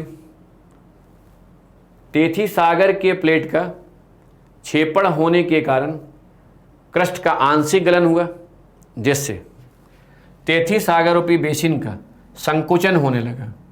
इसलिए ही भारतीय प्लेट का यूरेशियन प्लेट की ओर संचलन हुआ और अंततः भारतीय प्लेट का जब यूरेशियन प्लेट से टक्कर हुआ तो संपीड़न बल के कारण होने वाली वलन की प्रक्रिया से भारतीय प्लेट पर मोड़दार पर्वत के रूप में हिमालय की उत्पत्ति हुई। कम घनत्व वाली भारतीय प्लेट यानी अधिक गति वाली भारतीय प्लेट का यूरेशियन प्लेट के नीचे से क्षेपण हुआ है। यहाँ ध्यान रखिएगा, पहले इसकी गति की बात करेंगे कि अधिक गति वाली भारतीय प्लेट का यूरेशियन प्लेट के नीचे क्षेपण हुआ है, लेकिन कम घनत्व होने के कारण यह क्षेपण अधिक गहराई में नहीं हुआ है। इसलिए ही हिमालय के पर्वतीय क्षेत्र में ज्वालामुखी प्रक्रिया नहीं होती है। लेकिन जब कभी भी प्लेटों का संचलन होता है, जब कभी प्लेटों के संचलन के कारण अंदर की परतों में भ्रंशन की क्रिया होती है तो पर्वतीय क्षेत्र में भूकंप आने की संभावनाएं बढ़ जाती है। आपने क्या किया, डायग्राम को एक्सप्लेन कर दिया, 4 डायग्राम ड्रॉ किया, ऐसे 1 बाय 1 ड्रॉ करते जाइए इधर और एक एक करके लिखते जाइए, आपके पास आंसर बन गया। यहाँ ध्यान रखिएगा, आप अभी हिमालय पर्वत की उत्पत्ति की क्रियाविधि का वर्णन नहीं कर रहे हैं, बल्कि प्लेट विवर्तन की सिद्धांत का वर्णन करते समय आप यह समझाने का प्रयास कर रहे हैं कि 2 महाद्वीपीय प्लेटों की टक्कर से किस प्रकार की भूभौतिकी घटनाएं हो सकती हैं और इस प्रकार की घटनाएं पहले कहाँ हो चुकी हैं, इसे आपने समझा दिया। अब सोचिए, अगर आप देखना चाहें डायग्राम के द्वारा तो देखिए डायग्राम क्या कह रहा है कि ये जो है पहला डायग्राम देखिए कि ये प्रायद्वीपीय भारत है, इंडियन प्लेट है, यह यूरेशिया है, इसके बीच में एक तेथी सागर का पहले फॉर्मेशन हुआ, यानी पहले यहाँ तेथी सागर का फॉर्मेशन हुआ और तेथी सागर का फॉर्मेशन होने के बाद फिर ये डायग्राम ये कह रहा है कि पहले ये जो भारतीय प्लेट है इसका सबडक्शन हुआ, किधर, इस तेथी सागर रूपी प्लेट में, और धीरे धीरे जो है ये प्लेट इसी कारण से धीरे धीरे जो है इन दोनों के बीच की दूरी कम हुई, और बीच की दूरी कम होने के बाद ये देखिए तेथी सागर का सबडक्शन किसके नीचे हुआ, यूरेशियन प्लेट के नीचे हुआ, और तेथी सागर का सबडक्शन जब यूरेशियन प्लेट के नीचे हुआ तो जो ये तेथी सागर रूपी बेसिन है इसकी चौड़ाई क्या होती गई, कम होती गई, और अंततः भारतीय प्लेट किसके नीचे चला गया, यूरेशियन प्लेट के नीचे चला गया, तेथी सागर गायब हो गया। लेकिन इस तरह के कॉम्प्लिकेटेड डायग्राम को आप ना क्यों ड्रॉ कर सकते हैं ना आपको ड्रॉ करना चाहिए। आपको सिंपल डायग्राम ड्रॉ करके ये समझाना है कि किस प्रकार प्लेटों के संचलन के कारण परिवर्तन हुआ। इस तरह के डायग्राम आपके सामने मैं इसलिए रख रहा हूँ कि मान लिया ऐसा डायग्राम नहीं रखूँ, कल होकर आप कहीं देख ले तो इसको देख कर उलझ जाएँ, बोले हमने एक्सप्लेन ही नहीं किया ये क्या है। तो हमें देखना और समझना उतनी ही बातों को जितनी की अभी आवश्यकता है। अब सोचिए, इसके बाद अगर एकदम कम में अभी के समय की बात करेंगे तो कहेंगे अभी के समय में अगर ये इंडियन प्लेट है तो देखिए इंडियन प्लेट किसके नीचे चले गए, यूरेशियन प्लेट के नीचे, और यूरेशियन प्लेट के नीचे के कारण जो है ये हिमालय की उत्पत्ति हो गई और यूरेशियन प्लेट का ये रीजन है। तो इस तरह के डायग्राम आपको देखने को मिल सकते हैं। अब जो अंततः आपको जिस प्लेट सीमांत के बारे में विचार करके इस थ्योरी के कंक्लूजन के स्टेट पर जाना है वो है समानांतर प्लेट सीमांत। तो ध्यान दीजिए, तो समानांतर प्लेट सीमांत को समझने के लिए कुछ ऐसे डायग्राम ड्रॉ कर सकते हैं कि यदि यहाँ मध्य महासागरीय, यानी ये महासागरीय कटक है, ये महासागरीय कटक है, तो महासागरीय कटक के साथ अगर आप भ्रंश घाटी को देख रहे हैं तो देखते ही कहेंगे इसका मतलब ये अपसारी प्लेट सीमांत है। और इस अपसारी प्लेट सीमांत के साथ अब इस पर नोटिस कीजिए, यहाँ जो है यह पैरेलल प्लेट बाउंड्री है, ये पैरेलल प्लेट बाउंड्री है, पैरेलल प्लेट बाउंड्री है। लेकिन यहाँ पैरेलल प्लेट बाउंड्री पर दोनों प्लेट सीमांतों का एक दूसरे के समानांतर और एक ही दिशा में संचलन होता है, और यहाँ पर एक दूसरे के समानांतर लेकिन विपरीत दिशा में संचलन हो रहा है। तो एक बात स्पष्ट हो गई कि समानांतर प्लेट सीमांत पर प्लेटों का एक दूसरे के समानांतर समान और विपरीत दिशा दोनों में संचलन होता है। लेकिन हम यहाँ भूभौतिकी घटनाओं को बताना है। तो अब ये सोचिए कि अपसारी प्लेट सीमांत पर जब प्लेटें एक दूसरे से दूर जाती हैं तो अंदर से गर्म गलित पदार्थ के बाहर आने के कारण नए क्रस्ट का निर्माण होता है, इसलिए उसको रचनात्मक सीमांत कहते हैं। अभिसारीय प्लेट सीमांत पर जब दो प्लेटें आपस में टकराती हैं तो जो अधिक घनत्व वाली प्लेट होती है महासागरीय प्लेट, वह मुड़ने के बाद गहराई में जाती है, जिससे कि उस प्लेट के क्रस्ट का क्षय होता है, इसलिए उसको विनाशात्मक सीमांत कहते हैं, डिस्ट्रक्टिव बाउंड्री। अब अगर हम समानांतर प्लेट सीमांत की बात करें तो समानांतर प्लेट सीमांत पर ना ही दो प्लेट सीमांत एक दूसरे से दूर जा रही हैं, तो जब दूर नहीं जाएंगे तो नए क्रस्ट का निर्माण नहीं होगा, और ना ही दो प्लेट सीमांतें आपस में टकरा रही हैं। अगर ये आपस में टकरा नहीं रही है तो यहाँ पर नए क्रस्ट का क्षय नहीं होगा। तो समानांतर प्लेट सीमांत पर ना ही क्रस्ट का क्षय होता है और ना ही किसी नए क्रस्ट का निर्माण होता है, इसलिए समानांतर प्लेट सीमांत को संरक्षी प्लेट सीमांत कहते हैं, कंजर्वेटिव प्लेट बाउंड्री कहते हैं, संरक्षी प्लेट सीमांत कहते हैं। दूसरी बात ध्यान दीजिए, अगर इसे संरक्षी प्लेट सीमांत कहते हैं तो अगला पॉइंट यहाँ इंपॉर्टेंट है कि संरक्षी प्लेट सीमांत पर जहाँ प्लेटों का एक दूसरे के समानांतर, प्लेटों का एक दूसरे के समानांतर और विपरीत दिशा में संचलन होता है,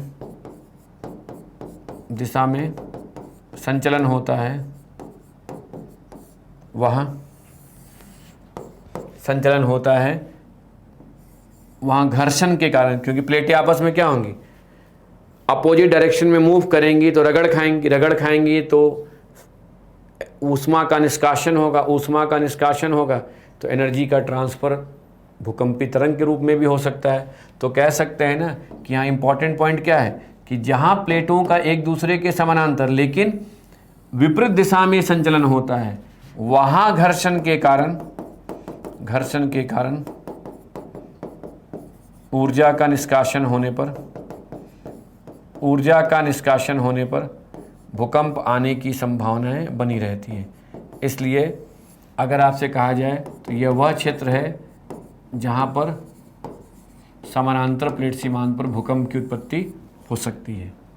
तो देखिए ये क्या था, आपने प्लेट विवर्तन के सिद्धांत का अध्ययन करने के क्रम में यह समझा कि प्लेटों का एक दूसरे के सापेक्ष में संचलन के कारण जहाँ मोड़दार पर्वतों की उत्पत्ति होती है, भ्रंश घाटी का निर्माण होता है, महासागरीय कटक का निर्माण होता है, महासागरीय गर्त का निर्माण होता है, वहीं पर भूकंप आने की भी संभावनाएं बनी रहती है, ज्वालामुखी प्रक्रिया भी हो सकती है। तो ओवरऑल अगर देखें तो ये एक ऐसा सिद्धांत है जिसके द्वारा हम केवल स्थल की सतह पर ही नहीं बल्कि महासागर के तल पर भी निर्मित स्थल स्वरूपों की उत्पत्ति की व्याख्या के साथ होने वाली भूभौतिकी घटनाओं का वर्णन कर सकते हैं।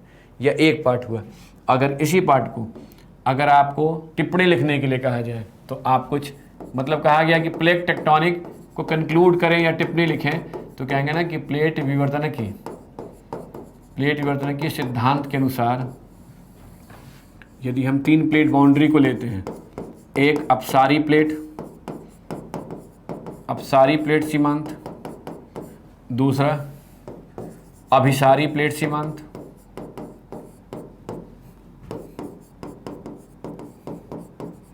और तीसरा समानांतर प्लेट सीमांत, पैरेलल प्लेट बाउंड्री। अगर हम इन तीनों को लेते हैं तो अपसारी, अभिसारी और समानांतर प्लेट सीमांत पर प्लेटों के संचलन के कारण सबसे पहले भूकंप आने की संभावनाएं बनी रहती हैं। तीनों के साथ कॉमन है, आने की संभावनाएं बनी रहती हैं।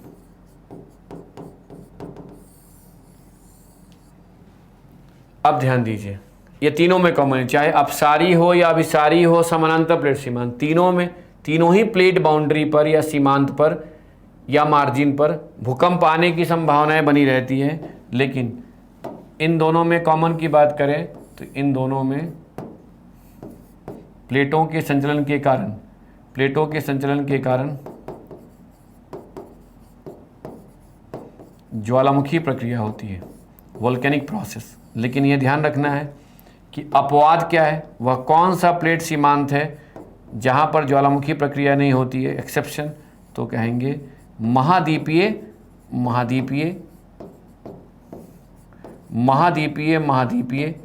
अभिसारी प्लेट सीमांत पर, महाद्वीपीय अभिसारी प्लेट सीमांत पर। चूंकि महाद्वीपीय प्लेट का घनत्व कम होता है इसलिए यदि गहराई में क्षेपण नहीं हो पाता। यही कारण है कि हिमालय के पर्वतीय क्षेत्र में ज्वालामुखी प्रक्रिया नहीं होती है। अब ध्यान दीजिए, अपसारी प्लेट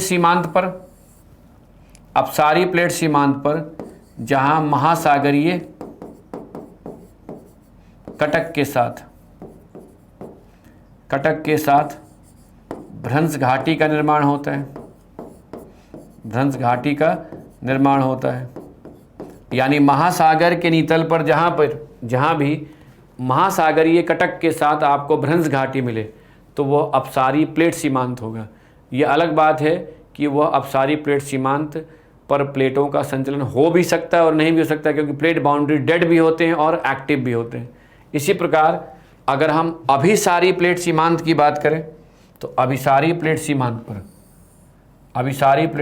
पर मोड़दार पर्वतों की उत्पत्ति होती है। लेकिन अपवाद कौन सा है, कौन से अभिसारी प्लेट सीमांत पर मोड़दार पर्वतों की उत्पत्ति नहीं होती है? अगर ये कहा जाए एक्सेप्शन, तो एक्सेप्शन है ओशियनिक यानी महासागरीय अभिसारी प्लेट सीमांत पर मोड़दार पर्वतों की उत्पत्ति नहीं होती। इसी प्रकार अभिसारी प्लेट सीमांत की पहचान कैसे करेंगे? तो अभिसारी प्लेट सीमांत पर महासागरीय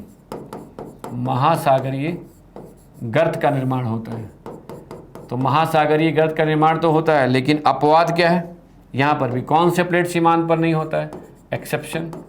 तो कहेंगे कॉन्टिनेंटल महाद्वीपीय अभिसारी प्लेट सीमांत पर, महाद्वीपीय अभिसारी प्लेट सीमांत पर महासागरीय गर्त का निर्माण नहीं होता है। यदि हमें अभिसारी प्लेट सीमांत को पहचानना हो तो हमें महासागर के तल पर महासागरीय गर्त को खोजना होगा, और अपसारी प्लेट सीमांत को खोजना हो तो ऐसे में हमें महासागर के तल पर महासागरीय कटक के साथ भ्रंश घाटी को खोजना होगा। अब देखिए एकदम शॉर्ट में जो आप सिनॉप्सिस बनाए यानी नोट्स ये बनाए, इसी को 1 बाय 1 आप स्पष्ट कर देते हैं एकदम टू द पॉइंट, तो आप टिप्पणी लिख सकते हैं। अब देखिए कैसे मैं लैंग्वेज दे रहा हूँ, उसको समझने का कोशिश कीजिएगा कि प्लेट विवर्तनिकी सिद्धांत के अनुसार प्लेटों का एक दूसरे के सापेक्ष में अपसारी, अभिसारी और समानांतर प्लेट संचलन के कारण ही भूकंप आने की संभावनाएं बनी रहती हैं। वहीं अपसारी और अभिसारी प्लेट सीमांत पर प्लेटों के संचलन के कारण ज्वालामुखी प्रक्रिया होती है। केवल महाद्वीपीय अभिसारी प्लेट सीमांत पर ज्वालामुखी इस प्रकार की या भूभौतिकी घटना नहीं होती है। वहीं अपसारी प्लेट सीमांत पर महासागरीय कटक के साथ भ्रंश घाटी का निर्माण होता है, जबकि अभिसारी प्लेट सीमांत पर जहां महासागरीय प्लेट का मुड़ने के बाद क्षेपण होता है वहां महासागरीय गर्त का निर्माण हुआ है, और जहां पर महाद्वीपीय सीमांत पर प्लेटों का टक्कर हुआ है वहां मोड़दार पर्वत की उत्पत्ति हुई है। केवल महाद्वीपीय अभिसारी प्लेट सीमांत पर महासागरीय गर्त का निर्माण नहीं होता है। इसी प्रकार महासागरीय अभिसारी प्लेट सीमांत पर मोड़दार पर्वतों की उत्पत्ति नहीं होती। देखिए एकदम टू द पॉइंट, आपने एकदम कंक्लूजन लिखना हो थ्योरी का, कहेंगे इस प्रकार प्लेट विवर्तनिकी सिद्धांत के अध्ययन से यह स्पष्ट होता है कि अपसारी, अभिसारी और समानांतर प्लेट सीमांत पर भूकंप की उत्पत्ति होती है, अपसारी अभिसारी प्लेट सीमांत पर ज्वालामुखी प्रक्रिया होती है, और महाद्वीपीय सीमांत पर मोड़दार पर्वतों की उत्पत्ति, जबकि महासागर के तल पर महासागरीय कटक के साथ भ्रंश घाटी का निर्माण होता है। तो ऐसे आप टॉपिक को कंक्लूड कर सकते हैं। तो 2 लेक्चर के माध्यम से हमने आपको प्लेट विवर्तनिकी सिद्धांत के बारे में इतनी ही जानकारी दी है जिसके आधार पर आप प्लेट विवर्तनिकी सिद्धांत का वर्णन कर सकें, इसको डिस्क्राइब कर सकें। अब प्लेट विवर्तनिकी सिद्धांत का वर्णन करने के बाद इसी सिद्धांत को केंद्र बिंदु में रखकर हमें यह देखना है कि इस सिद्धांत की सहायता से हम किस प्रकार पृथ्वी की सतह पर होने वाली अलग अलग भूभौतिकी घटनाओं का वर्णन कर सकते हैं। उसके लिए सबसे पहले हमें पृथ्वी की सतह पर होने वाली भूभौतिकी घटनाओं में यह समझना है कि आखिरकार भूकंप की उत्पत्ति कहाँ होती है, क्यों होती है, कितने प्रकार से होती है, और उसमें प्लेट विवर्तनिकी सिद्धांत के द्वारा हम इसकी व्याख्या कैसे कर सकते हैं। तो फिर मिलते हैं, लेकिन उसके पहले मैं ये कहूँगा कि आप प्लेट टेक्टोनिक थ्योरी ही नहीं, पृथ्वी की आंतरिक संरचना के चैप्टर का डायग्राम बनाकर उस पर अपना मेन पॉइंट बना लीजिए। फिर प्लेट विवर्तनिकी सिद्धांत के डायग्राम को अरेंज करके उसको समझ करके मेन पॉइंट अरेंज कर लीजिए, सिनॉप्सिस बना लीजिए। फिर आगे बढ़िएगा तो आपका जो एफर्ट होगा वो मिनिमाइज होता जाएगा, कम होता जाएगा। जैसे जैसे आगे बढ़िएगा आपको न केवल टॉपिक समझना आपके लिए आसान होगा, बल्कि जैसे जैसे आप आगे बढ़ेंगे एडवांस टॉपिक, जटिल टॉपिक आपके लिए उतना ही सरल नजर आएगा। तो ये आपके ऊपर है कि आप कितना मुझे फॉलो करते हुए आने वाले टॉपिक को आसानी से समझते हुए आगे बढ़ें। तो धन्यवाद।